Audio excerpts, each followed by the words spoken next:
Hi everyone, in today's video I'm going to be talking about the Ford 5.4 3-valve engine, the timing components that you'll be replacing whenever you're doing a timing set, and a few additional parts that you may need. In this video I'm just going to be showing you the parts, so if you look at some of my other videos you'll see the actual installation and how to put them in correctly. First off, you have your timing guides right here. There's 4 of them. Then you have your 2 tensioners, your 2 chains, your crankshaft gear, your VCT solenoids, and your 2 cam phasers, and then here's your oil pump. Now I highly suggest you going ahead and replacing the oil pump because your timing set has to come completely off in order to put the oil pump on. Saves you a lot of time and money if you just go ahead and put one on. Now this here is a Melling M340HV. It's a high volume oil pump, factory pressure. This is the one I usually use whenever I'm replacing the oil pump. Also, here's a water pump. I usually suggest you replacing that while you have everything torn down. Now, some additional parts that you may need to replace is your camshaft if you see any damage, which camshaft can be changed inside the vehicle, and also your rocker arms and lash adjusters. Now, right here's the Ford part number for the rocker arms and lash adjusters. It's a 3-valve kit. That'll come with complete all 24.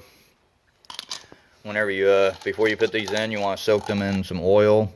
Right here's the lash adjusters. If you look at this little hole right here, whenever you put it down in here and squeeze it, you can see the air coming out. And then you want to pump them up and get them nice and firm while they're engulfed in the oil before you put them in the head.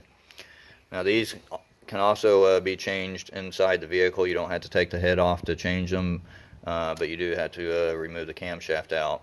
It's not a real hard process. You just got to take your time, make sure that you torque the cam shaft cap bolts down properly. And then here I'm fixing to show you a completed head. Okay, right here is the head that's completed. It's got a new camshaft in it. It's got all new valve stem seals, new lifters, new rocker arms. This engine here, I had to take the heads off because the number 3 had dropped the valve spring came off. Luckily it didn't go down in the cylinder and lock the engine. The valve stem seal had ended up holding that valve up so it didn't drop down in the engine. The engine was running pretty rough whenever it got into the shop here, but I went ahead and pulled off the head, make sure there was no damage that would have resulted in replacing the short block. But basically just pulled both heads off, put all new gaskets, turned all the valves. I put 3 new valves in the number 3, and then we'll be getting this engine back together. Well, basically that's all the components that you'll be using, and then some additional that you may have to use for the 5.4 3-valve engine. If you have any questions or comments, you can leave them below and I'll try to get to them. Other than that, thanks for watching my video, and please subscribe.